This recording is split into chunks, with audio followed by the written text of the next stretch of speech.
Hello everyone, welcome to EduMusk. I hope you all will be fine. So today we are going to discuss about soil science. It is the most important part of agriculture from exam point of view. Today we'll discuss the part 1 of soil science. We are discussing soil science in two parts. In the first part, we are going to discuss about the origin of soil, factors affecting soil, means हम बिल्कुल basic soil कैसे form हो रही है ये सब पढ़ेंगे। उसको कौन से फैक्टर्स फिजिकल या केमिकल बायोलॉजिकल जैसे भी उसके फैक्टर्स हैं वो कैसे अफेक्ट कर रहे हैं वो सब पढ़ेंगे। टाइप्स ऑफ सॉइल क्या क्या है। In the next video will discuss कि सॉइल इरोजन क्या है, सॉइल की फर्टिलिटी कैसे अफेक्ट होती है, ये सारी चीज़ें देखेंगे हम नेक्स्ट पार्ट में। क्लियर? तो वीडियो को शुरू करने से पहले I will request you all to kindly share and subscribe our channel. Video के पीडीएफ के लिए आप हमारे Telegram channel that is EduMusk 1008 को ज्वाइन कर सकते हैं। तो let's start.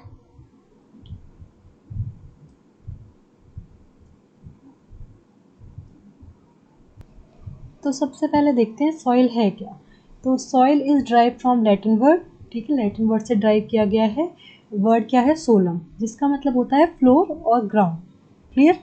Soil is drive from Latin word solum which means floor और ग्राउंड। ओके, डेफिनेशन क्या कहती है हमारी सॉइल की? Soil refers to the loose layer present on the earth crust. Earth crust के ऊपर जो सबसे टॉप लेयर होती है और जिसको लूज लेयर कहते हैं। लूज लेयर कैसे है कि जो हमारी जो सॉइल है वो एकदम ऐसे कॉम्पैक्ट तो है नहीं, it is loose somewhere it is compact, but कहीं ना कहीं वो लूज लेयर है which is form from the rocks and minerals. क्योंकि रॉक्स और मिनरल्स को देखें तो वो बहुत ही कॉम्पैक्ट और हार्ड होते हैं।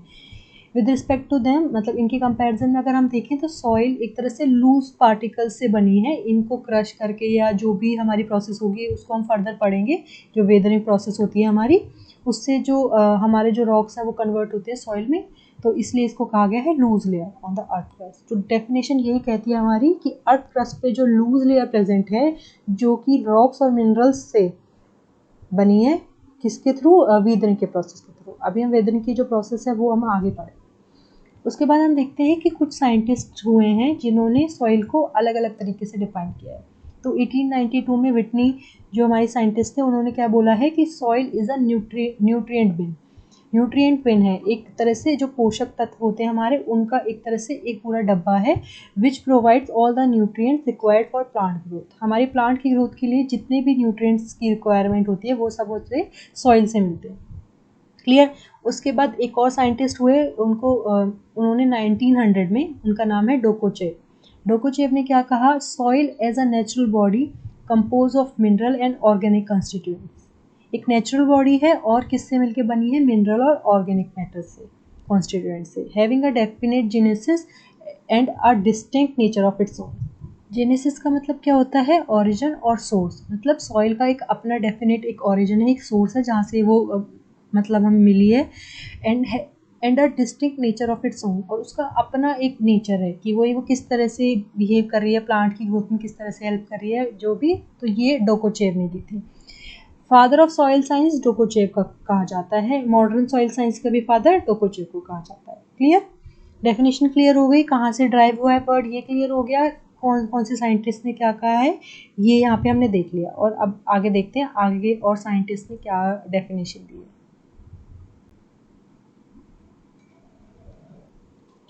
1936 में एक साइंटिस्ट हुए थे जोफे। उन्होंने क्या बोला? Soil is a natural body of minerals and organic constituents. ये भी एक नेचुरल, इन्होंने क्या कहा कि नेचुरल बॉडी है मिनरल्स और ऑर्गेनिक कॉन्स्टिट्यूएंट्स की, सेम एज डोकोचेव ने कहा था जैसे। बट इन्होंने क्या एडिशनल चीज़ बताई कि इसमें डिफरेंट हॉरिजन्स होंगे ऑफ वेरिएबल डेप्थ, अलग अलग डेप्थ के हॉरिजन्स होंगे। आगे हम इसके बारे में पढ़ेंगे क्या क्या हॉरिजन होते हैं और वो किस तरह से एक दूसरे से डिफर कर रहे हैं। मॉर्फोलॉजी क्या होता है? फॉर्मेशन ऑफ समथिंग, किसी चीज़ की फॉर्मेशन की जो स्टडी होती है उसको मॉर्फोलॉजी कहते हैं। तो मॉर्फोलॉजी में भी डिफर करते हैं। फिजिकल मेकअप, उनकी फिजिकल जो स्ट्रक्चर है वो, उनकी केमिकल प्रॉपर्टीज़, उनका कंपोजिशन कैसा है, उनकी जो प्रॉपर्टीज़ हैं और कंपोजिशन कैसा है, और बायोलॉजिकल कैरेक्टरिस्टिक्स भी उनके अलग अलग है। जैसे जैसे मतलब उनके हॉरिजन में डिफरेंस आता जाएगा, डिफ्रेंशिएट होते जाएंगे, वैसे वैसे उनकी प्रॉपर्टीज़ बदलती जाएंगी। क्लियर? ये डेफिनेशन दी थी जोफे ने इन 1936 में। Next, soil science society of America ने क्या definition the? Soil is the unconsolidated mineral matter on the surface of the earth that has been subjected to and influenced by genetic and environmental factors of parent material. Climatic factors that are in moisture or temperature, macro and microorganisms, and topography, all affecting over a period of time and producing a product that is soil. They differ from material from which it is derived in many physical, chemical, biological and morphological properties and characteristics. In short इसको बता देती हूँ, ये मैंने आपको just read इसलिए किया कि मैं इसका एकदम इसका जिस्ट जो है वो बता पाऊँ। तो इन्होंने क्या बताया है कि एक ये लूज लेयर है मिनरल्स की, क्योंकि कंसोलिडेटेड का मतलब होता है कॉम्पैक्ट। तो मिनरल जितने भी हमारे मेटल्स हैं जो भी हमारे सॉइल के अंदर पाए जाते हैं उसकी एक लूज लेयर है जो कहीं ना कहीं जो हमारे इन्वायरमेंटल फैक्टर्स हैं या जेनेटिक फैक्टर्स हैं दोनों उनसे इन्फ्लुएंस होकर बनी है। इसमें ये अपने अंदर क्या क्या इंक्लूड करती है, जो फैक्टर्स जो कहीं ना कहीं इसको अफेक्ट कर रहे हैं, ठीक है, वो जेनेटिक और एनवायरमेंटल जो भी है, जैसे पेरेंट मटेरियल क्या है, क्लाइमेटिक फैक्टर्स जो अफेक्ट कर रहे हैं, ऑर्गेनिज्म इसको जिस तरह से इसको सॉइल की फॉर्मेशन में हेल्प कर रहे हैं। टोपोग्राफी क्या होती है, किसी भी चीज़ की जो ज्योमेट्रिकल फिगर होती है उसको कहते हैं टोपोग्राफी। तो किस तरह से इसकी ज्योमेट्री है, मतलब जैसे हम मान लें कि डाउन द अर्थ कैसी है उसकी ज्योमेट्री और ओवर द अर्थ कैसी है, उस तरीके से देखें। तो ये सारे जो फैक्टर्स हैं, ये सारी चीज़ें एक मतलब सॉइल की फॉर्मेशन में किस तरीके से सॉइल को प्रोड्यूस कर रही है, वो बताया था soil science society of America ने। और उसके बाद जब सॉइल निकल के आती है तो उसकी फिजिकल, केमिकल, बायोलॉजिकल और मॉर्फोलॉजिकल प्रॉपर्टीज और कैरेक्टरिस्टिक्स क्या है, ये सारी चीज़ें soil science society of America ने बताई। क्लियर। नेक्स्ट आता है हमारा सॉइल साइंस। तो सॉइल साइंस क्या है, is the study of soil, soil formation, classification, mapping, physical, chemical, biological and fertile properties of soil and how these properties are related to use and management of soil. तो soil science क्या है, it is the study of soil. अब soil हमने बता ही दिया था पहले, ये टॉप मोस्ट लूज लेयर है अर्थ क्रस्ट के ऊपर। तो सॉइल साइंस के अंदर हम सॉइल की स्टडी, कैसे उसका फॉर्मेशन हुआ है, उसकी क्लासिफिकेशन कैसी है, उसकी प्रॉपर्टीज़ कैसी हैं, उसके बाद ये प्रॉपर्टीज़ कैसे यूज़ की जाती है, मैनेजमेंट की जाती है सॉइल में। क्लियर। उसके बाद नेक्स्ट आता है कि जो सॉइल है वो एक हमारी 3 डायमेंशनल बॉडी है। मतलब 3 डायमेंशनल कैसे, इसकी लेंथ भी है, इसकी ब्रेथ भी है, इसकी डेप्थ भी है। क्लियर। ये पूरे जो हमारा अर्थ है उस पर फैली हुई है, लैंड सरफेस पे फैली हुई है, और हर जगह प्लेस टू प्लेस इसकी प्रॉपर्टीज़ बदलती रहती हैं। इसकी जो अपर बाउंड्री है उस पर एयर और वाटर प्रेजेंट है, और जब हम नीचे जाते जाते हैं तो हमें रॉक मिलता है लिथोस्फीयर। क्लियर। उसके बाद नेक्स्ट जो आता है हमारा, वो आता है हमारे composition of soil on the basis of volume. Volume के बेसिस पे सॉइल के जो मतलब कहीं ना कहीं जो उसको कितने पार्ट्स में डिवाइड किया गया है, तो वो है हमारे 4 पार्ट्स में डिवाइड हो रखा है। सबसे पहले मिनरल मैटर, वो 45% है, मतलब मिनरल का जो कॉन्स्टिट्यूएंट है, कहीं ना कहीं पार्ट है, वो कितना 45% है। ऑर्गेनिक मैटर का जो पार्ट है वो कितना है 5%। सॉइल वाटर कितना है 25%। सॉइल एयर कितना है 25%। तो ये हमारे लिए एग्जाम पॉइंट ऑफ व्यू से बहुत इंपॉर्टेंट है, ये परसेंटेज याद रखना कि एयर का कितना है, वाटर का कितना है, मिनरल का कितना है, ऑर्गेनिक का कितना है। तो क्लियर।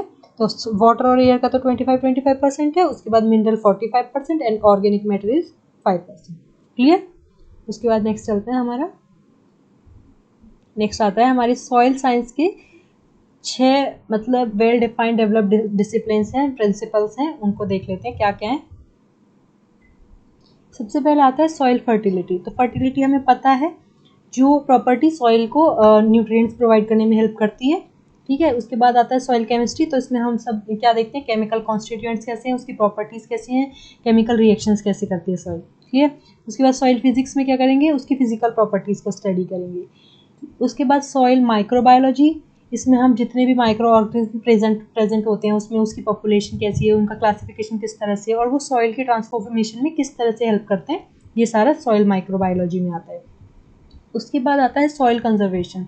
सॉइल कंजर्वेशन किससे डील करता है कि हमारे जो सॉइल इरोजन हो जाता है, सॉइल डिटोरिएट हो जाती है, कहीं ना कहीं किसी भी तरीके से उसका न्यूट्रिएंट का लॉस होता है, आइदर बाय नेचुरल और आर्टिफिशियल प्रोसेस।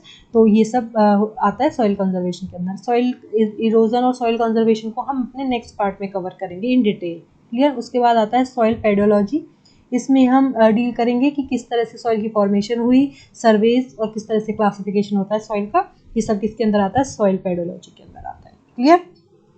नेक्स्ट हमारा आता है ब्रांचेस ऑफ सॉइल साइंस। तो सॉइल साइंस को हमने स्टडी के हिसाब से दो पार्ट्स में डिवाइड किया है। तो पहला है हमारा पेडोलॉजिकल अप्रोच।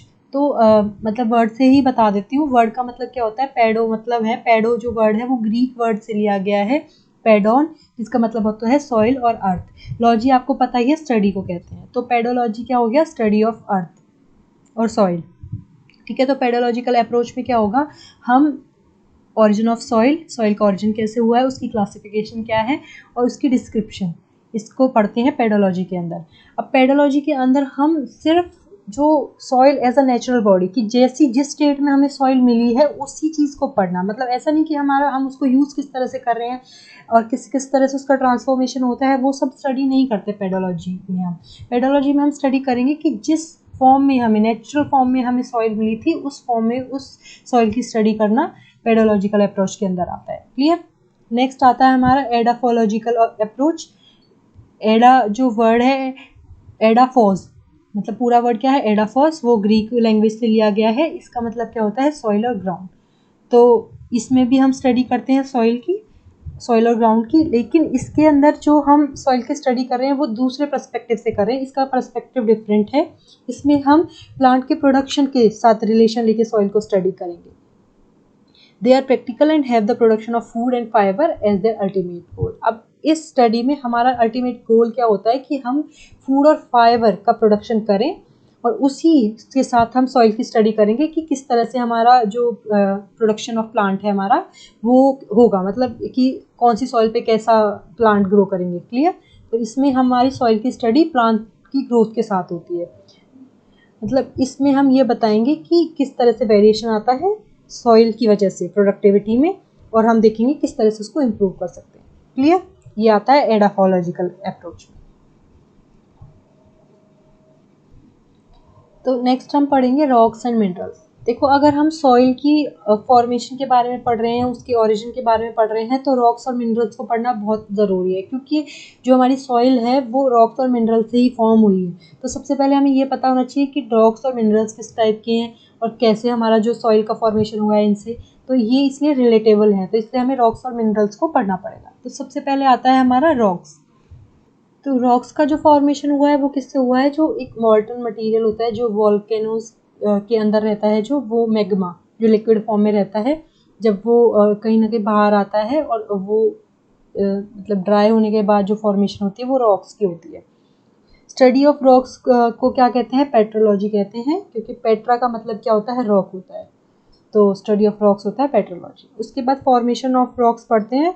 3 टाइप के रॉक्स की फॉर्मेशन होती है। सबसे पहला होता है इग्निशियस और प्राइमरी रॉक। उसके बाद दूसरा आता है सेडिमेंट्री और secondary rock. Third one is metamorphic rock. तो कूलिंग और कंसोलिडेशन से होता है, जो मॉल्टन मैग्मा के कूलिंग के बाद जो या तो अंदर ही हो जाए कूलिंग, या on the surface of earth होए, मतलब विद इन द अर्थ हो या सरफेस ऑफ अर्थ पे हो, तो वो कौन से रॉक्स फॉर्म होते हैं, प्राइमरी रॉक्स फॉर्म होते हैं। उसके बाद हमारा जो नेक्स्ट आता है वो है सेकेंडरी रॉक। सेकेंडरी रॉक में क्या आता है, transportation and cementation of primary rock. अब प्राइमरी रॉक का ही सीमेंटेशन या ट्रांसपोर्टेशन हो कहीं और चला जाए, अपने प्लेस से शिफ्ट हो जाए कहीं और, तो वो क्या होता है, सेकेंडरी रॉक्स के अंदर आता है। उसके बाद हमारा जो थर्ड है मेटामॉर्फिक रॉक, वो क्या है, ऑल्ट्रेशन। अगर हमारी प्राइमरी और सेकेंडरी रॉक जब वो फॉर्म हो चुके हैं उसी में ही चेंजेस आ रहे हैं, उन्हीं में ही कुछ ना कुछ एग्जिस्टिंग फॉर्म में चेंजेस होकर कुछ और फॉर्म बन जा रही है, तो वो होते हैं मेटामॉर्फिक रॉक्स। क्लियर। अब थोड़ा डिटेल में देखते हैं इग्निशियस रॉक, प्राइमरी रॉक्स को। These are formed from the solidification of molten magma. ये तो मैंने बता दिया कि जो हमारा मतलब लिक्विड फॉर्म में कहीं ना कहीं जो मैग्मा होता है उसकी सॉलिडिफिकेशन से हमारा प्राइमरी रॉक्स फॉर्म होते हैं। अब प्राइमरी रॉक्स की फॉर्मेशन की जो प्रोसेस है उसको भी 2 फर्दर पार्ट में डिवाइड किया गया है। First one is extrusive rocks और volcanic rocks, and second is intrusive rocks और प्लूटोनिक रॉक्स। क्लियर। तो पहला देखते हैं वॉल्केनिक रॉक्स को, जो एक्सट्रूसिव रॉक्स हैं। ओके। तो इसमें क्या होता है, हमारा जो अपने आप पता चल रहा है, एक्स जो वर्ड है उसका मतलब होता है, एक तरह से हम कहते हैं ना एक्सटर्नल। तो एक्सटर्नल का मतलब क्या होता है, बाहर। तो जो सरफेस जो है हमारे अर्थ का जो सरफेस है उससे जो बाहर हमारा जो मैग्मा जो है उसका कंसोलिडेशन होगा या वो कॉम्पैक्ट फॉर्म में जो बनेगा उसको क्या कहते हैं, वॉल्केनिक रॉक्स कहते हैं। The magma when it flows on the earth surface is called lava. अगर ये मैग्मा पहले जब तक वॉल्केनो के अंदर है तब तक तो मैग्मा है, लेकिन जब वो अर्थ सरफेस के बाहर आ जाता अर्थ सरफेस पे आ जाता है, उससे बाहर निकल के आ जाता है अर्थ सरफेस से, तो उसको कहते हैं लावा। क्लियर। इसका एग्जांपल है बेसाल्ट। उसके बाद दूसरा है प्लूटोनिक रॉक्स इंट्रूसिव। अब इनका मतलब होता है अंदर, तो इसका जो इन रॉक्स का जो प्रोडक्शन हो रहा है या ये रॉक्स जो फॉर्म हो रहे हैं वो जब सरफेस के अंदर ही मैग्मा का सॉलिडिफिकेशन हो जाता है, वहीं वो जम जाता है, तो हमारा क्या होता है, प्लूटोनिक रॉक्स बनते हैं। प्लूटोनिक रॉक्स जो है हमारे वो बहुत नीचे डेप्थ पे जाके सॉलिडिफाई होते हैं। इसके एग्जांपल है हमारा ग्रेनाइट, साइनाइट, डायोराइट और गैब्रो। ये सारे एग्जांपल्स आते हैं प्लूटोनिक रॉक्स की। क्लियर। उसके बाद एक नोट है, rocks formed in vertical cracks are called dikes and in horizontal cracks are called sills. तो वर्टिकल क्रैक्स में जो रॉक्स फॉर्म होंगे वो क्या होंगे, डाइक्स होंगे। हॉरिजॉन्टल क्रैक्स में जो फॉर्म होंगे वो होंगे सिल्स। क्लियर। तो प्राइमरी रॉक क्लियर हो गया, इसके दो दो जो फॉर्मेशंस हैं दोनों टाइप की वो क्लियर हो गई, वोल्केनिक रॉक्स और प्लूटोनिक रॉक्स। ओके। देखो, on the basis of silica content rock को फिर से क्लासिफाई किया गया है कि कितनी वो स्टेज में, 3 में, एसिड रॉक, इंटरमीडिएट और बेसिक रॉक्स। अब इंटरमीडिएट में सब एसिड और सब बेसिक रॉक्स आ जाएंगे। ठीक है, तो ये इनके एग्जांपल दे रखे हैं और ये बता रखा है कितनी परसेंट से ज़्यादा पे हम एसिड मानेंगे, कितनी परसेंट के बीच में इंटरमीडिएट और कितने परसेंट से मतलब कम पे हम कितना बेसिक रॉक्स मानेंगे। क्लियर। तो 65 से ज़्यादा होएगा हमारा तो हम एसिड रॉक्स कह देंगे, 56 से 65 के बीच में होगा तो इंटरमीडिएट कह देंगे और 40 से 55 के बीच में होगा तो बेसिक रॉक्स कह देंगे। ये देखो सबकी पिक्चर्स दी हुई हैं, इनको आप एक बार देख लेना कि कैसी फॉर्मेशन होती है इग्निशियस और प्राइमरी रॉक्स की हमारी। क्लियर। अब नेक्स्ट है सेडिमेंट्री रॉक्स। तो सेडिमेंट्री रॉक्स कैसे फॉर्म होते हैं, जब विंड और वाटर के एक्शन से जो हमारे जो पार्टिकल हैं, जो सेडिमेंट्स हैं हमारे, वो कंसोलिडेट मतलब कॉम्पैक्ट होते चले जाते हैं, एक जगह इकट्ठा होते चले जाते हैं, उसकी फॉर्मेशन से जो हमारा रॉक बनता है उसको सेडिमेंट्री रॉक कहते हैं। ठीक है, तो ये रॉक ज़्यादातर लेयर्ड की फॉर्म में डिपॉजिट होते हैं कि एक लेयर बन गई आके, फिर उसके बाद उसके ऊपर दूसरी लेयर बन गई, तो इसमें लेयर फॉर्मेशन होती है। लेयर फॉर्मेशन कैसे होती है, through chemical reactions as precipitates from aqueous solutions. ठीक है, इस केमिकल रिएक्शन होती है कैसे, प्रेसिपिटेट की फॉर्म में, कहाँ से, फ्रॉम एक्वस सॉल्यूशंस। उससे क्या होता है, हमारा जो सेडिमेंट्स हैं, क्योंकि हमारा जो सेडिमेंट्स है वो अलग अलग पार्टिकल्स को कंटेन कर सकते हैं, कि भाई सेडिमेंट्स हमारे अलग अलग टाइप के पार्टिकल्स हो सकते हैं, जब वो इकट्ठे होते हैं और जब वो फॉर्मेशन करते हैं तो हमारे सेडिमेंट्री रॉक्स बनते हैं। अब ये जो सब्सटेंस है जो इकट्ठे होते हैं, एक्यूमुलेट होते हैं, वो कौन से हैं, SiO2, Fe2O3 और लाइम। इन रॉक्स को हम क्लास्टिक रॉक्स भी कहते हैं। अब इनके ओरिजिन के बेसिस पे हमने सेडिमेंट्री रॉक्स को फर्दर डिवाइड किया है। तो जो पहला है हमारा रेजिडुअल। अब जब रेजिडुअल की तरह एक तरह से कि भाई कंप्लीट नहीं है, एक तरह से बचा कुचा टाइप का है, तो उसको कह देते हैं रेजिडुअल। उसका एग्जांपल है लेटेराइट। उसके बाद है ट्रांसपोर्टेड भाई, अब जैसे किसी भी ट्रांसपोर्ट के थ्रू, आइदर विंड और वाटर, उसके थ्रू कहीं ना कहीं हम डिपोजिशन जो कर रहे हैं वो आता है ट्रांसपोर्टेड के अंदर। तो पहला है हमारा deposited as solids in suspension. ठीक है, सॉलिड्स की तरह डिपोजिट हो रहा है इन सस्पेंशन, तो सैंडस्टोन और हमारा शेल। उसके बाद आता है हमारा दूसरा बाय केमिकल प्रेसिपिटेशन। प्रेसिपिटेशन का मतलब कहीं ना कहीं होता है कि सॉलिडेशन होना, किसी चीज़ का सॉलिड फॉर्म बन जाना from any solution. Chemical solution से अगर हमारा सॉलिड फॉर्म निकल के आ रही, क्रिएट होके आ रही है, डिपोजिशन हो रहा है सॉलिड फॉर्म का, तो हमारा क्या आता है, वो लाइमस्टोन, आयरन स्टोन। ये एग्जाम्पल है दोनों। उसके बाद तीसरा टाइप क्या है हमारा, deposited through agency of organic matter. Organic matters जितने होते हैं उससे जो डिपोजिशन हो जाता है, उससे जो हमारा निकल के आता है रॉक्स, वो कौन से होते हैं, ट्रांसपोर्टेड के अंदर आते हैं, सेडिमेंट्री रॉक्स होते हैं। तो पीट है एक फॉस्फेटिक डिपोजिट्स। क्लियर। तो पीट के अंदर ऑर्गेनिक मैटर मिलता है, हम इसको मतलब कोल जो हम यूज करते हैं पीट का, पीट एक कोल भी यूज होता है। साइज के बेसिस पे भी हमने सेडिमेंट्री रॉक्स क्लासिफाई किया है। तो rocks with boulder payable size minerals. ठीक है, कई ऐसे रॉक्स होते हैं जिनका जो साइज होता है, जो पार्टिकल्स का जो साइज होता है वो पेबल साइज इतना बड़ा, ऐसे बड़ा होता है, तो उसको हम वो हमारा कौन सा आ जाता है, कॉन्ग्लोमेरेट। उसका एग्जांपल है कॉन्ग्लोमेरेट। ठीक है, उसके बाद सैंड साइज पार्टिकल जो होंगे हमारे, जैसे सैंडस्टोन। उसके बाद सिल्ट साइज पार्टिकल होंगे सिल्टस्टोन, क्ले साइज पार्टिकल को शेल। ठीक है। तो इनका साइज बता देती हूँ। सैंड साइज हमारा जो होता है उसको हम आगे भी पढ़ेंगे, लेकिन मैं अभी ब्रीफ में बता देती हूँ जिससे आपको याद रहे। तो हमारा जो सैंड साइज होता है वो होता है हमारा 0.2 से लेकर 2 mm के बीच में। सिल्ट साइज इनके बीच में आ जाता है। क्ले साइज जो होता है हमारा वो होता है 0.002 से लेकर 0.2 mm तक। तो इनके बीच में जो लाई करेगा वो सिल्ट साइज होगा, ठीक है। तो सैंड साइज सबसे ज़्यादा होगा, क्ले साइज सबसे कम वाला होगा, सिल्ट साइज इनके बीच में जो आएगा मीडियम इंटरमीडिएट जो होगा वो होगा सिल्ट साइज। क्लियर। उसके बाद ये सारी पिक्चर्स जो हैं ये बताती हैं सारे कि ये सारे कौन से हैं, सेडिमेंट्री रॉक्स हैं। क्लियर। एक बार इन्हें देख लेना और याद कर लेना, एग्जाम में पूछा जा सकता है। पिक्चर्स तो नहीं आएंगी पर ऐसे नीम पता होना चाहिए, एग्जाम्पल पता होना चाहिए सेडिमेंट्री का। Third one is are metamorphic rocks. तो मेटामॉर्फिक रॉक्स अभी मैंने पहले भी बताया, इग्नीशियस और सेडिमेंट्री रॉक्स से की जो एक अपर मैं कह दूं या फिर एक ट्रांसफॉर्मेशन जो हो रही है, मॉडिफिकेशन जो हो रहा है, उससे जो रॉक्स फॉर्म हो रहे हैं वो होते हैं मेटामॉर्फिक रॉक्स। अब किस कंडीशन में होते हैं, influence of heat, pressure, chemically active liquid और गैसेस, इनके अंडर, मतलब ये कहीं ना कहीं ये जो प्रेशर है या ये जो हीट है, ये केमिकली एक्टिव जो लिक्विड गैसेस है, इनके अंदर जो इग्नीशियस तो सेडिमेंट्री रॉक्स को रखा जा रहा है, उसके बाद जो रॉक्स का फॉर्मेशन हो रहा है वो कौन से रॉक्स होते हैं, मेटामॉर्फिक रॉक्स होते हैं। अब जो चेंजेस वाटर की वजह से आते हैं उनको मेटामॉर्फोसिस कह देते हैं, एंड ड्यू टू प्रेशर जो आते हैं उनको डायनामो कह देते हैं, ठीक है, डायनामो मेटामॉर्फोसिस।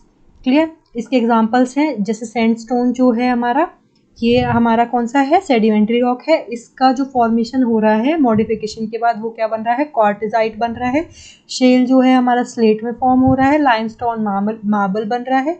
ग्रेनाइट जो है हमारा ग्रेनाइट जेनेसिस बन रहा है। डोलेराइट हमारा हॉर्न ब्लेंड जेनेसिस बन रहा है। क्लियर। ये सारे एग्जाम्पल्स हैं हमारे किसके, मेटामॉर्फिक रॉक्स के। क्लियर। इनको एक बार रीड कर लेना। अब हम स्टडी करेंगे फॉर्मेशन ऑफ सॉइल के बारे में। अब फॉर्मेशन ऑफ जो सॉइल है हमारा वो 2 स्टेजेस में होता है, कॉन्जिक्यूटिव स्टेज होती है, एक के बाद एक होती है।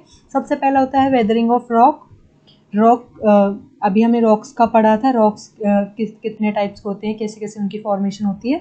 उसके बाद वेदरिंग होती है, मतलब उनका जो टूटने से, रॉक्स के टूटने के बाद वो जो एक बीच में एक प्रोडक्ट बनता है, एक फॉर्मेशन होती है रेगोलिथ, और उस रेगोलिथ के बाद जब ट्रू सॉइल का फॉर्मेशन होता है, ये जो 2 कॉन्जिक्यूटिव स्टेज होती हैं उसके बाद हमारा सॉइल निकल के आता है, फॉर्मेशन ऑफ सॉइल होता है। क्लियर। अब सबसे पहले देखते हैं वेदरिंग का क्या प्रोसेस है। The process by which the earth crust और लिथोस्फीयर इज ब्रोकन डाउन। ठीक है, वही मैंने बताया कि एक तरह से हमारे जो रॉक्स हैं वो जब टूटते हैं बाय सम एक्टिविटीज़, वही वो कुछ भी एक्टिविटीज़ हो सकती हैं, नेचुरल प्रोसेसेस हो सकती हैं हमारे एटमॉस्फेयर में with the aid of hydrosphere और बायोस्फीयर। मैंने अभी बताया कि किसी भी प्रोसेस की वजह से, और वो किसकी होती है, हाइड्रोस्फीयर की हो या बायोस्फीयर की हो। ठीक है। और एक और जो डेफिनेशन वो क्या है, the process of transformation of solid rocks into parent material और रेगोलिथ, यही वेदरिंग कहलाता है। ये क्या कौन सी प्रोसेस है कि हमारे जो सॉलिड रॉक्स होते हैं, बड़े बड़े कॉम्पैक्ट रॉक्स जो होते हैं हमारे, उनका ट्रांसफॉर्मेशन हम करते हैं पेरेंट मटेरियल और रेगोलिथ में। अब रेगोलिथ क्या है हमारा, ये ऐसा अनकंसोलिडेटेड, मतलब ये सॉइल तो नहीं है लेकिन ये उतना कॉम्पैक्ट भी नहीं है, ये वेदर्ड हो चुका है, बहुत हद तक हम इसको तोड़ चुके होते हैं।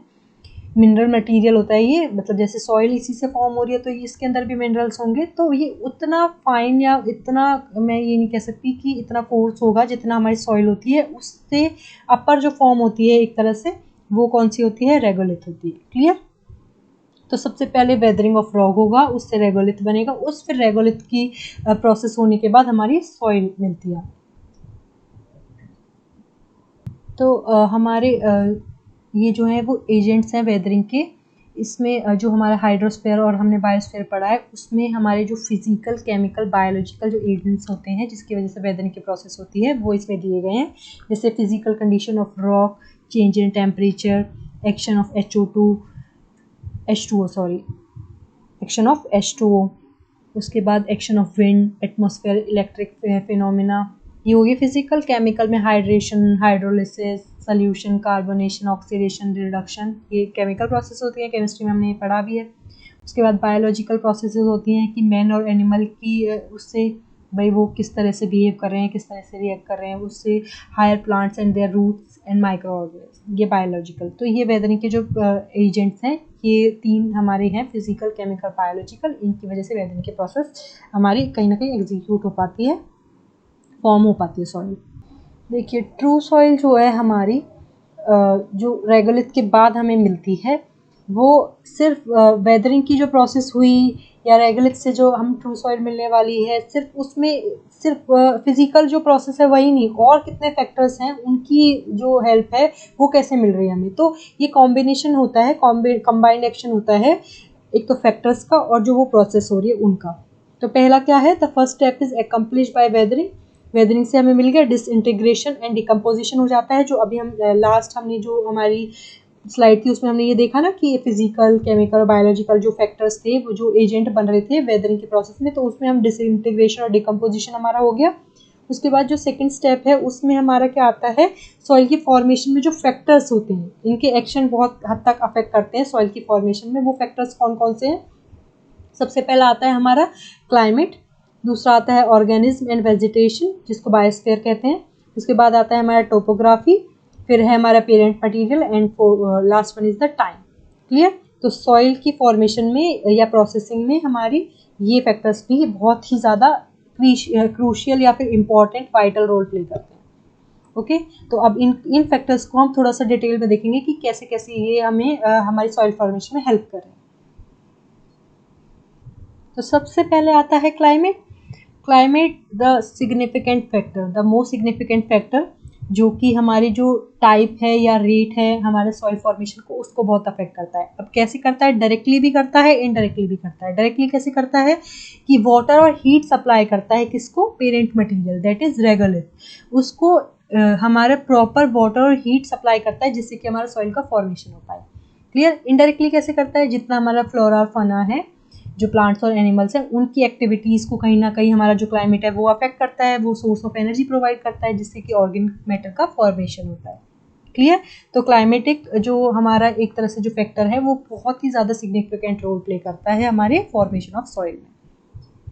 उसके बाद हमारा नेक्स्ट आता है ऑर्गेनिज्म एंड वेजिटेशन। तो सबसे पहले ऑर्गेनिज्म को देखते हैं। तो हमारे जो ऑर्गेनिज्म है उसमें इकोसिस्टम में ऑर्गेनिज्म क्या है? प्लांट्स हैं, एनिमल्स है, माइक्रो ऑर्गेनिज्म है और ह्यूमन बीइंग है। ओके, तो अब सबसे पहले देखते हैं माइक्रो ऑर्गेनिज्म कैसे हेल्प करता है। हमें पता है कि वो सॉइल को फर्टाइल बनाता है, उसकी ट्रांसफॉर्मेशन में हेल्प करता है, उसको मिनरलाइजेशन में हेल्प करता है ना।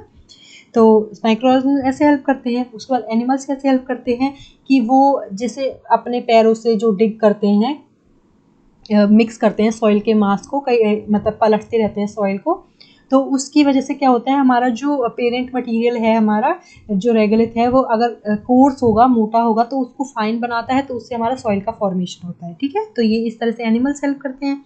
उसके बाद ह्यूमन बीइंग क्या कैसे करता है, मैन कैसे हेल्प करता है कि वो अपनी जो नेचुरल वो जो वेजिटेशन करता है, एग्रीकल्चर प्रैक्टिसेस कर रहा है, जो जो उसकी एक्टिविटीज़ हो रही हैं सॉइल के साथ, उससे वो सॉइल की फॉर्मेशन में हेल्प कर रहा है। क्लियर? तो ये तो हो गया ऑर्गेनिज्म। अब हम देखते हैं वेजिटेशन को। अब वेजिटेशन कैसे हेल्प करता है?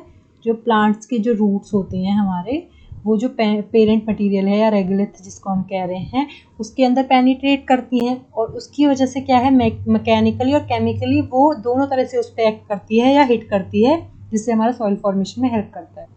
They facilitate percolation and drainage and bring about greater dissolution of minerals through the action of CO2 and acidic substance secreted by them.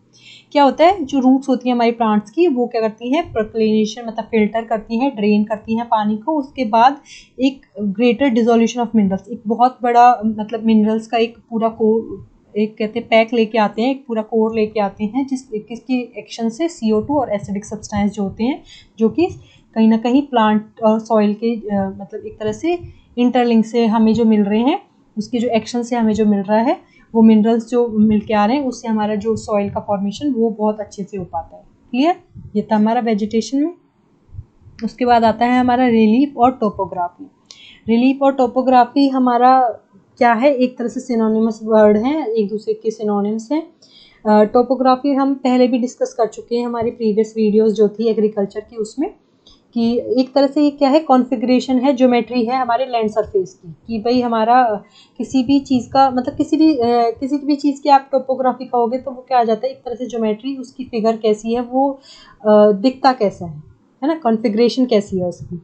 तो topography refer to the differences in elevation of the land surface on a broad scale. तो topography हमारा जैसे मान लो कि plain area है, hilly area है, ये सारे हम जो हमारी देखेंगे ना किस तरह की स्ट्रक्चर फॉर्म हो रही है, वो किसके अंदर हमारा आएगा, टोपोग्राफी के अंदर आएगा। क्लियर। उसके बाद आता है हमारा टाइम। अब सॉइल की जो फॉर्मेशन है वो बहुत एक स्लो प्रोसेस है, इसमें बहुत हज़ारों साल लग जाते हैं एक सॉइल और एक मतलब ग्राउंड फॉर्म करने में, एक मैच्योर सॉइल फॉर्म करने में। तो इस जो प्रोसेस है, इस प्रोसेस के अंदर जो टाइम लग रहा है, वो जो टाइम पीरियड है उसको हम टाइम कहते हैं, वो जो फैक्टर है वो टाइम में आता है। The period taken by a given soil from the stage of weather rock up to the stage of maturity is considered as time. मैंने बता दिया, रॉक को वेदर करने से लेके और जब तक मेच्योर होगी सॉइल, उतने टाइम ड्यूरेशन को, जितना वो अपना टेन्योर ले रही है पूरी फॉर्मेशन के लिए, उसको हम टाइम कहते हैं, टाइम फैक्टर कंसिडर करेंगे उसे हम। Clear. And this is the last factor that is parent material. ये मैंने बता दिया आपको, ये एक मास है, कंसोलिडेटेड मटेरियल है।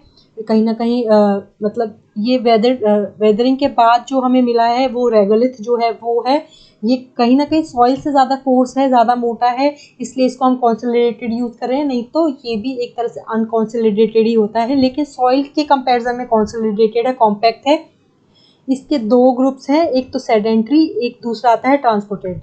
मैं एकदम ब्रीफ में समझा देती हूँ। सेडेंट्री क्या है हमारा, जो ओरिजिनल प्लेस पे ही फॉर्म हो रहा है, उसको कहीं और से नहीं लाया गया, वहीं पे उसकी मतलब पेरेंट मटेरियल है वो वहीं रहा है, उसका जो रॉक था वो वहीं था, वहीं उसका रेगुलर फॉर्म मिला और वहीं से उसने सॉइल का फॉर्मेशन किया। लेकिन ट्रांसपोर्टेड में क्या आएगा, ट्रांसपोर्टेड में हमारा क्या होगा कि जो रेगुलिथ है वो कहीं ना कहीं से ट्रांसपोर्ट किया गया होगा, उसके बाद जो हमारा सॉइल का जो फॉर्मेशन होगा उसके ऊपर फिर वहाँ पे प्रोसेसेस की जाएंगी। क्लियर। तो ये आता है पेरेंट मटेरियल। आई होप ये क्लियर हो गए पांचों के पांचों फैक्टर्स जो थे हमारे। उसके बाद हम अब पढ़ेंगे प्रॉपर्टीज ऑफ सॉइल। बहुत सारी प्रॉपर्टीज होती हैं सॉइल की, फिजिकल, केमिकल, बायोलॉजिकल। तो हम इम्पॉर्टेंट हमारे लिए फिजिकल प्रॉपर्टीज हैं, तो हम पहले फिजिकल प्रॉपर्टीज को देख लेते हैं। तो ये 7 हैं: soil texture, soil structure, soil का temperature, soil density, soil porosity, soil colour, soil consistency. ठीक है, ये सारी जो है हमारी 7 की 7 प्रॉपर्टीज हैं, इनको हम इन डिटेल थोड़ा सा डिटेल में डिस्कस करेंगे। चलिए चलते हैं। तो सबसे पहले आता है हमारा सॉइल टेक्सचर। सॉइल टेक्सचर क्या होएगा, रिलेटिव प्रोपोर्शन ऑफ पार्टिकल्स या relative percentage by weight of the particles. मतलब एक तरह से हमारा किस तरह का हमारा जो फॉर्मेशन हो रहा है पार्टिकल्स का, उसके हिसाब से हमारा जो टेक्सचर बनता है। हम कहते हैं कि इसका टेक्सचर कैसा है, तो टेक्सचर एक तरह से उसकी जो पार्टिकल्स की फॉर्मेशन हो रही है, प्रोपोर्शन जो यूज़ कर रहे हैं हम, किस तरह से कर रहे हैं, वो आता है सॉइल हम तीन ही जो मेन हमारे जो सॉइल पार्टिकल्स हैं उनके बारे में पढ़ेंगे। सबसे पहला मतलब जिस तरीके से हम मतलब डिफ्रेंशिएट कर रहे हैं पार्टिकल्स को कि फॉर्मेशन को उनकी को, तो सबसे पहला आता है sand, second is silt and third one is clay. ठीक है, तो इनके बेसिस पे हम बताएंगे कि भाई पार्टिकल्स किस तरह से अरेंज है, उनका अरेंजमेंट कैसा है और कैसा उनका टेक्सचर बनता है। तो सबसे पहला सैंड है। It consist of quartz but may also contain occasionally heavy minerals. ठीक है, ये ज़्यादातर क्वार्ट्ज जो हमारा एक मिनरल होता है हमारा, उसको करते हैं, और इसके अलावा हैवी मिनरल्स को भी कंटेन कर सकते हैं अपने अंदर, जिरकॉन, टोरमैलाइन, हॉर्नब्लेंड। क्लियर। उसके बाद आता है हमारा has uniform dimension and can be represented as spherical. अब इसकी यूनिफॉर्म डायमेंशन होती है और ये स्फेरिकल फॉर्म का होता है। सैंड का फॉर्मेशन आ रहा है, ये स्मूथ नहीं होता, जैग सरफेस होता है, थोड़ा रफ सरफेस होता है। सैंड के 2 टाइप्स हैं।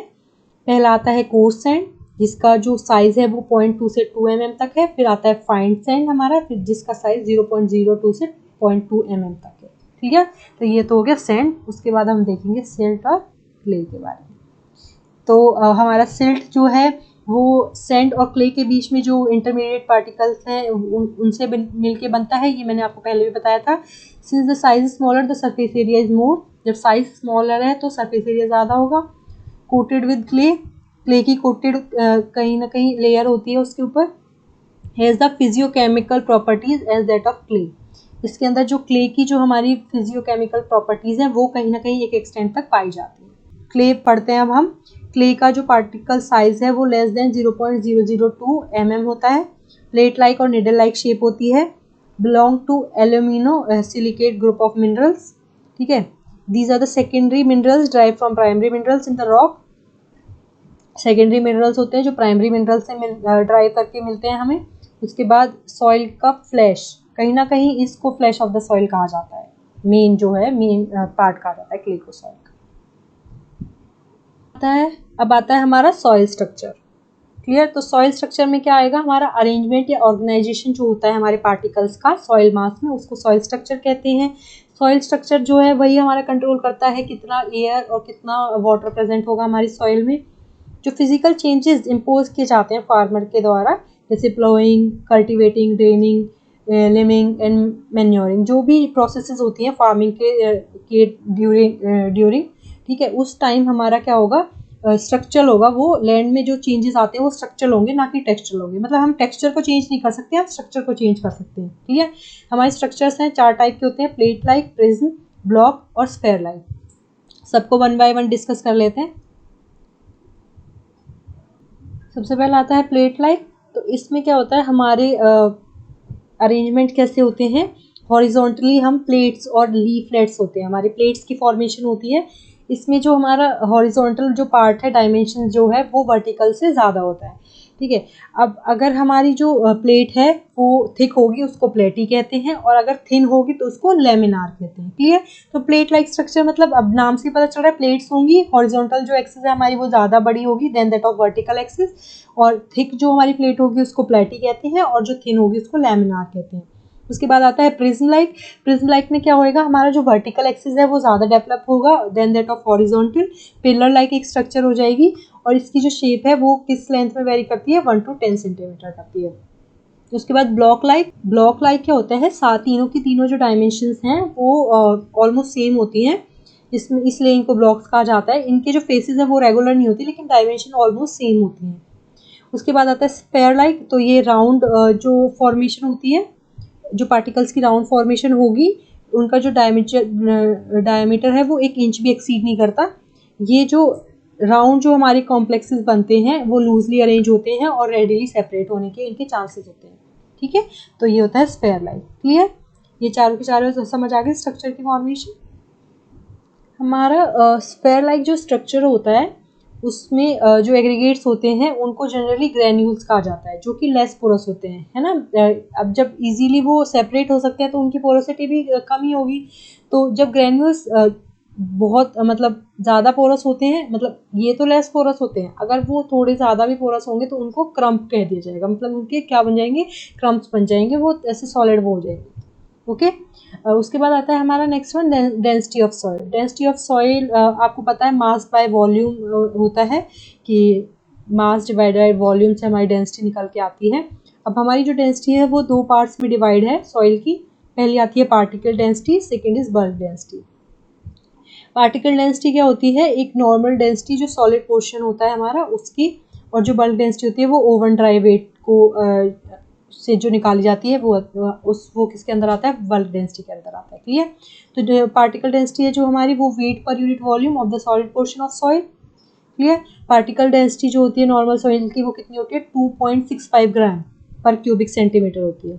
ओके, अब जो पार्टिकल डेंसिटी है वो ज़्यादा होती है किसकी, अगर हमारे जो मिनरल्स हैं वो हैवी हों, जैसे कि मैग्नेटाइट, लेमोनाइट, हेमेटाइट, ये सारे हों, तो हमारी ये सारे प्रेजेंट होंगे सॉइल में, तो हमारी जो पार्टिकल डेंसिटी है वो बढ़ जाती है।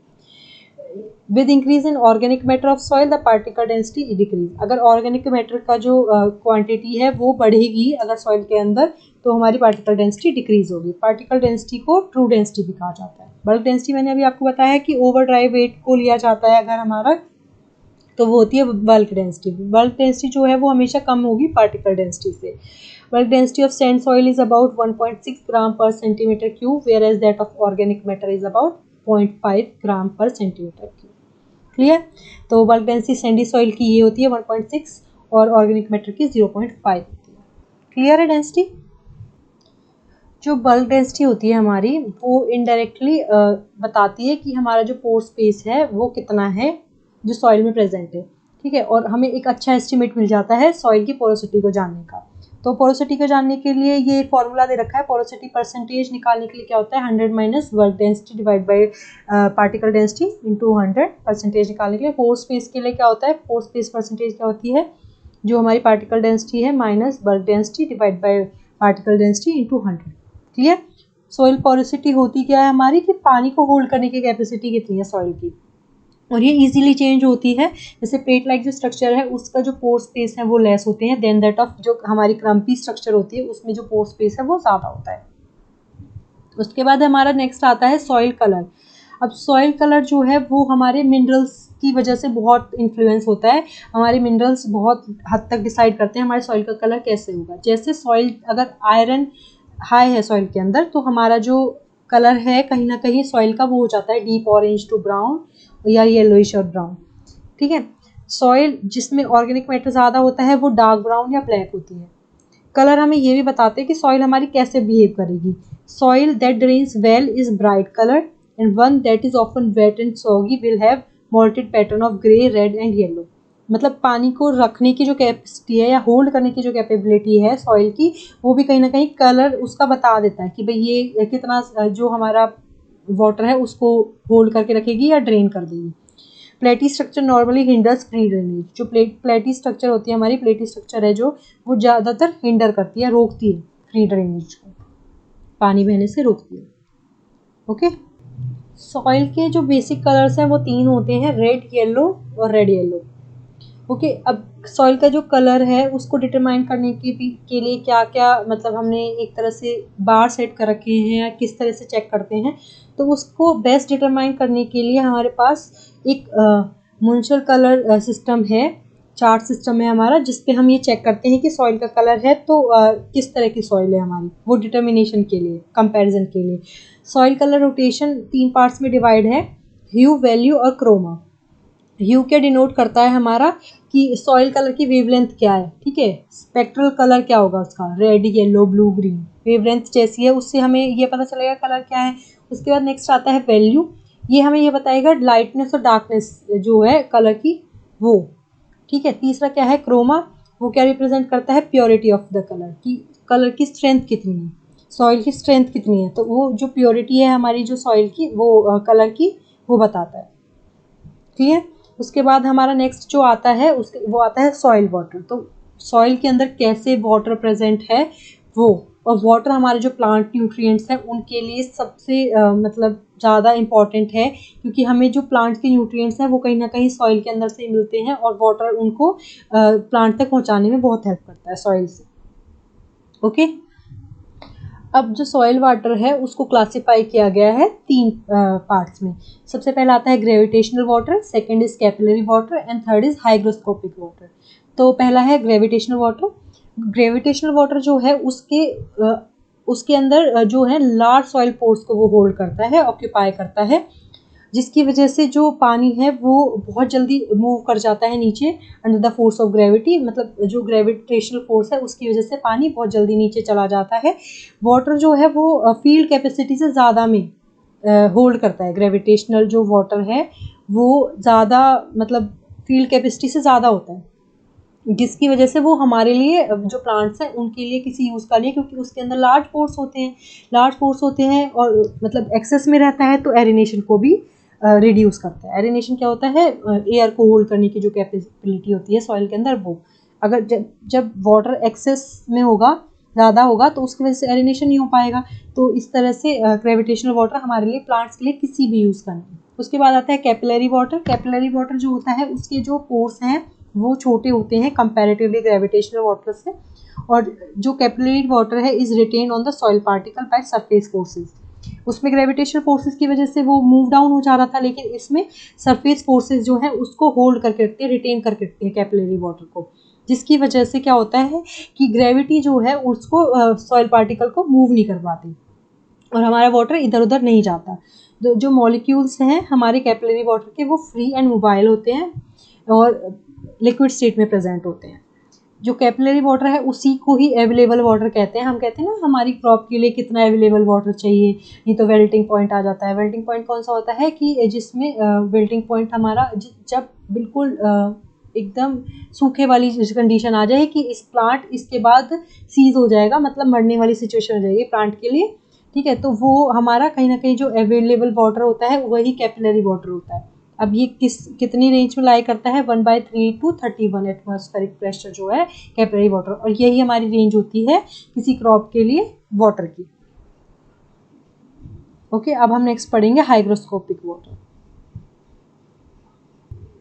हाइग्रोस्कोपिक वाटर, ये वाटर क्या है, ये लिक्विड फॉर्म में होता ही नहीं है, ठीक है, ये सॉइल के सरफेस पे टाइटली मतलब होल्ड करके रखते हैं सॉइल हमारी, इसको हाइड्रोस्कोपिक वाटर कहते हैं। ये लिक्विड फॉर्म में नहीं होता, ये वेपर्स की फॉर्म में होता है और ये हमेशा सॉइल के साथ रहता है। ये नॉन सेपरेबल है जब तक कि हम सॉइल को हीट ना करें। क्लियर, ये है हाइग्रोस्कोपिक वाटर। उसके बाद हमारा नेक्स्ट आता है सॉइल टेम्परेचर। सॉइल का क्या टेम्परेचर कि भाई हीट फ्लक्स कैसा है हमारा जो सॉइल के अंदर काम करता है, as well as the heat exchange between the soil and atmosphere, ठीक है, एटमॉस्फेयर और सॉइल के बीच में जो हीट एक्सचेंज हो रही है उससे जो हमें टेम्परेचर मिल रहा है, हीट जो मिल रही है वो हमारा सॉइल टेम्परेचर होता है। It is also defined as the internal energy of the soil, कि सॉइल के अंदर कितनी इंटरनल एनर्जी है। जनरली जो सॉइल का जो टेम्परेचर होता है विद इन जो सॉइल होता है वो ज़्यादा पाया जाता है than that of atmosphere.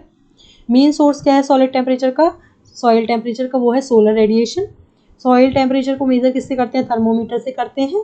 Soil temperature vary करता है सीजनली या फिर रेडिएंट एनर्जी पे ये डिपेंड करता है, जिस हिसाब से हमारी रेडिएंट एनर्जी चेंज होती है उस हिसाब से हमारी एनर्जी चेंज होती है और उसी हिसाब से हमारा टेम्परेचर चेंज होता है सॉइल सरफेस का। क्लियर, सॉइल टेम्परेचर क्लियर हो गया कि जो इंटरनल एनर्जी है सॉइल के अंदर उसी को सॉइल टेम्परेचर कहते हैं, और जनरली ये ज़्यादा मिलता है soil temperature than that of the atmosphere temperature.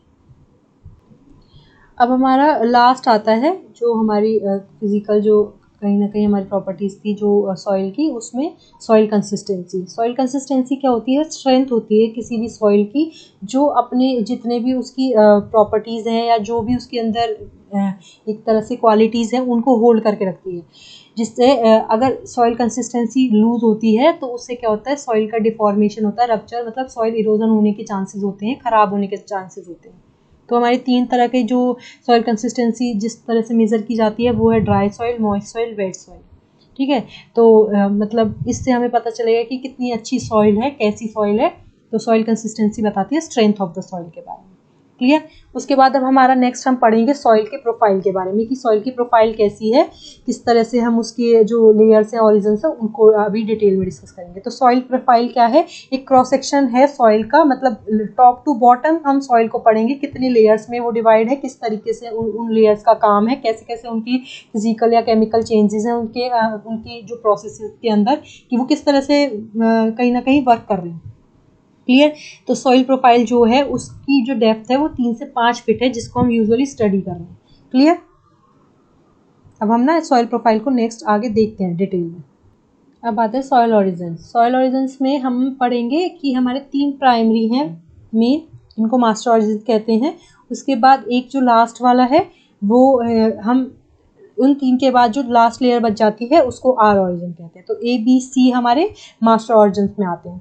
तो पहला है ए के बारे में पढ़ लेते हैं। This is refer to as the top soil, ठीक है, ये टॉप सॉइल के बारे कहलाता है। एक बार मैं आपको इसकी फिगर दिखा देती हूँ, देखो। तो ये जो सबसे ऊपर जो हमें दिख रही है ये हमारी क्या है, ये हमारी टॉप सॉइल में आती है, जिस पे हम अपने प्लांट की ग्रोथ करते हैं। इसी में हमारे जितने भी मिनरल्स हैं, जितने ऑर्गेनिक मैटर हैं, वो सब प्रेजेंट होते हैं, जिससे जो कि हमारी प्लांट ग्रोथ में हेल्प करते हैं। क्लियर, उसके बाद हमारा जो दूसरा आता है बी ऑरिजिन। बी ऑरिजिन को क्या कहते हैं, हम सब सॉइल कहते हैं। ये इसका दूसरा नाम क्या है, जोन ऑफ एक्यूमुलेशन। क्यों कहते हैं जोन ऑफ एक्यूमुलेशन, क्योंकि जो वाटर है हमारा उसकी हेल्प से जितने भी हमारे मिनरल्स हैं या ऑर्गेनिक मैटर्स जो हैं जो कि टॉप सॉइल में प्रेजेंट थे वो with the help of water नीचे आ जाते हैं। जितने भी ऑर्गेनिक मैटर, केमिकल सब्सटेंस है या मिनरल पार्टिकल हैं वो लोअर ऑरिजिन में शिफ्ट हो जाते हैं अपर ऑरिजिन से। और इस मूवमेंट को, जो वाटर की जो मूवमेंट हो रही है और जिसके साथ उस मूवमेंट के साथ हमारे जितने भी ये ऑर्गेनिक मैटर, केमिकल सब्सटेंस नीचे आ जा रहे हैं, लोअर ऑरिजिन में आ जा रहे हैं अपर से, उसको कहते हैं इल्यूविएशन। क्लियर, तो ये हमारा बी ऑरिजिन आ गया। उसके बाद हमारा थर्ड आता है सी ऑरिजिन, इसको कहते हैं इस सबस्ट्रेटम। अब ये दोनों जो हमारे ऑरिजिन है ऊपर वाले ए और बी, उनकी प्रॉपर्टीज़ को लैक करता है। क्यों? क्योंकि ये सॉइल की जो फॉर्मेशन में जो प्रोसेस होती है उससे इन्फ्लुएंस नहीं होता। ये कहीं ना कहीं रेगुलेट जो था हमारा पेरेंट मटेरियल जो था वो ही होता है। इसमें सॉइल की प्रॉपर्टीज़ कहीं ना कहीं लैक करती हैं, ये सॉइल की प्रॉपर्टीज़ को होल्ड नहीं करता। उसके बाद लास्ट जो आता है हमारा वो होता है our origin is the underline bed rock. ये एक तरह से वही हमारा रॉक ही है, ये रेगुलर तक की फॉर्मेशन तक भी नहीं पहुंचा है, तो ये एकदम लास्ट लेयर होती है हमारी सॉइल। क्लियर? देखो एक बार हम फिगर में देख लेते हैं। ये हमारा टॉप सॉइल हो गया, इसमें हमारे सारे जो ऑर्गेनिज्म प्रेजेंट होते हैं, हमारे ऑर्गेनिक मैटर जितना भी हमारे प्लांट की ग्रोथ के लिए हमें चाहिए, वाटर जो होता है हमारा, एयर जो होती है, वो सब ये होल्ड करता है। उसके बाद जो बी है जिसको हम सब सॉइल कह रहे हैं, इसके अंदर भी हमारे organic matter chemical properties present होती हैं, क्योंकि with the help of water, जब वाटर फ्लो होता है डाउनवर्ड सॉइल से तो सेकेंड ऑरिजिन में जब वो आता है तो उसकी हेल्प से हमारे जितने भी मिनरल्स हैं या न्यूट्रिएंट्स हैं वो इसमें इस लेयर में पहुंच जाते हैं। ठीक है, तो इस जो प्रोसेस को जो पानी के साथ हमारे जो फ्लो हो रहा है पानी नीचे और उसके साथ हमारे जितने भी ऑर्गेनिक मैटर हैं वो नीचे एक्यूमुलेट हो जा रहे हैं, उस प्रोसेस को कहते हैं इलिवेशन। उसके बाद जो थर्ड है वो पेरेंट मटेरियल होता है, क्योंकि वो कहीं ना कहीं सॉइल फॉर्मेशन जो होती है उससे कहीं ना कहीं दूर रहता है, उससे इस वजह से लैक करता है वो उसकी सारी प्रॉपर्टीज़ को। और जो लास्ट है हमारा आर जो है वो हमारा रॉकी है। इसका कोई भी वेदरिंग प्रोसेस उस हिसाब से नहीं हुई है कि भाई वो सॉइल की फॉर्मेशन या रेगुलेटरी फॉर्म कर सके। क्लियर? तो आज हमने सॉइल की फॉर्मेशन के बारे में पढ़ लिया, हमने प्रॉपर्टीज़ को पढ़ लिया, फिजिकल प्रॉपर्टीज़ को पढ़ लिया, हमने सॉइल को बहुत हद तक उसकी फॉर्मेशन को इन डिटेल पढ़ लिया, रॉक्स की फॉर्मेशन भी देख ली। तो आई होप ये जितना मैंने आज पढ़ाया वो क्लियर हो गया आप सबको। उसके बाद अब हम नेक्स्ट वीडियो में हम सॉइल की जो फर्दर हम इरोजन जो होता है, सॉइल का कंजर्वेशन जो होता है, वो सब अब हम इसके जो सेकंड पार्ट आने वाला है उसमें पढ़ेंगे। तो तब तक के लिए आप ये इस वीडियो को ही डिटेल में पढ़िए, नेक्स्ट वीडियो जल्दी ही हम अपलोड करेंगे। Thank you so much, this much is from my side for today. I hope you liked the lecture. तो I'll request you all to kindly share and subscribe our channel. ज़्यादा से ज़्यादा इन videos को share करें जिससे ये videos उन बच्चों तक पहुंच सके जिनको कंटेंट अवेलेबल नहीं हो पाता। और इसके अलावा हमारी जो और 2 पैरेलल सीरीज़ चल रही हैं एग्रीकल्चर इकोनॉमी और मैनेजमेंट एंड एथिक्स की, उनको जाके भी आप देख सकते हैं। And thank you so much, stay safe.